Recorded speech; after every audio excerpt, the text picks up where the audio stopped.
This brief video is an introduction to using live scripts in Matlab.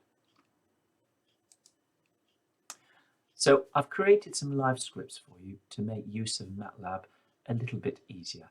And what I'm going to do in this video is give a quick illustration of a few of them so you understand how to access and use live scripts.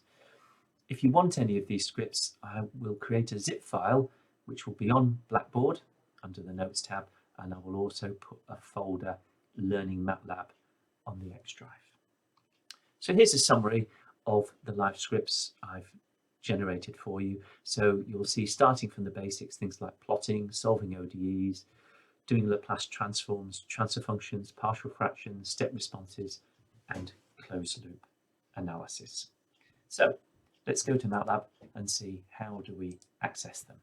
So first thing, go to the relevant folder. You'll see I've put them in a folder in a moment called Learning Matlab Files, and here they all are. And if you want to access one of those, then the way to do it is just go through Open, decide which one you want to use. So let's start, for example, with plotting, select it and open it. And when you do, you'll see it'll open in a window like this. Now the default is probably that it will come side by side. You see there's some information on the left of the window, and on the right is sort of what happens when you run your Matlab commands. And if you look at the top right of this screen, you'll see there's alternative views, okay, that you can choose. But probably this top view, with two side-by-side screens, is the most useful. Now, what you'll notice is these scripts allow you to combine information, a bit like a Word document, along with Matlab code. And you'll see the Matlab code is in this shaded box. Now, I've split it into sections for you, and you'll see these lines, it's probably quite faint, which separates the sections. So for example, if I want to run the code in section 1, I can just go up to this tab where it says Run Section, and it will run section 1. Okay, now you'll see in section 1 I've got 3 lines, X, Y, and Z. Now, if you want to experiment, you can change those. You can actually change that code and put a different number in. So you see I've added to Z there a few additional numbers, and then I can run the section, and you'll see on the right hand side Z has now changed. So the nice thing about these scripts is you can actually change what's in the code and immediately see the outcome. So this one, plotting with Matlab, I'm sure by now you all know how to do plotting, but you'll see it's in section 2. It gives a simple illustration of generating 2 vectors, X and Y, and there you look on the right, there they are, and then generating the plot. And if you go down the script, you'll see the sections gradually make things slightly more complicated so you can increase your skills. But again, you'll see in these shaded areas is the Matlab code.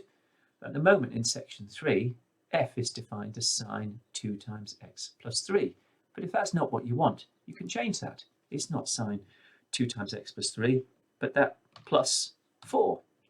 So I add the plus 4, and then I do run section, and you'll see it's updated the figure and it's updated the computations accordingly.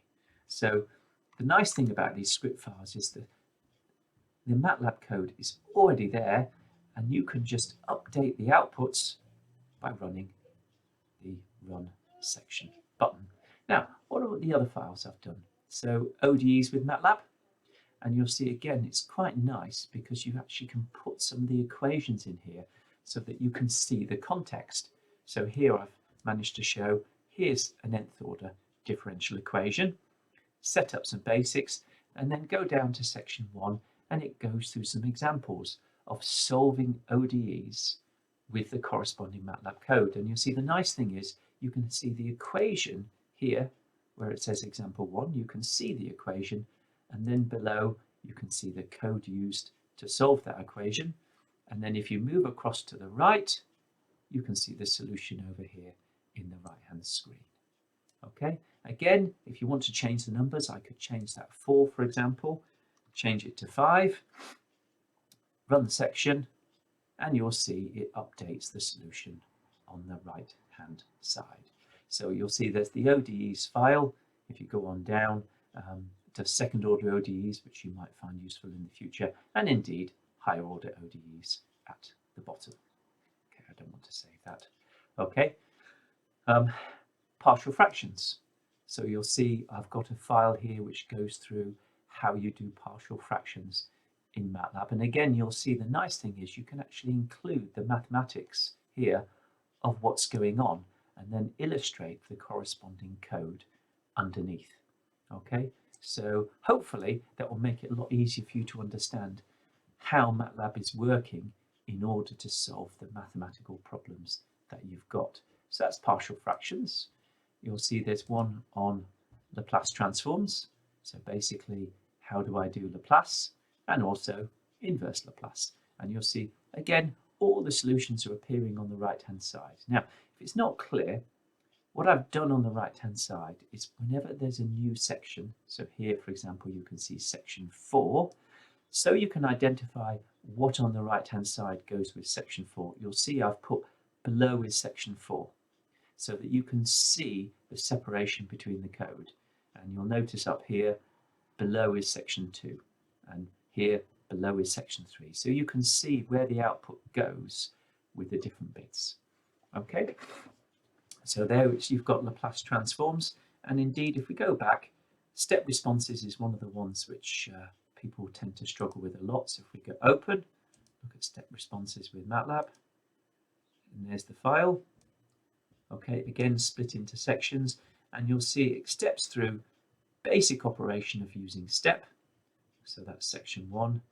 Section 2, controlling the end time of the figure, which is something you might want to do. Section 3, collecting numerical values and actually controlling the plot. So you can see here I'm changing the colours and the line styles. And then section 4, overlaying.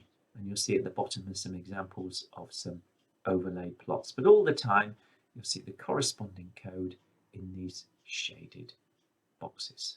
So there are all the files. You can use them as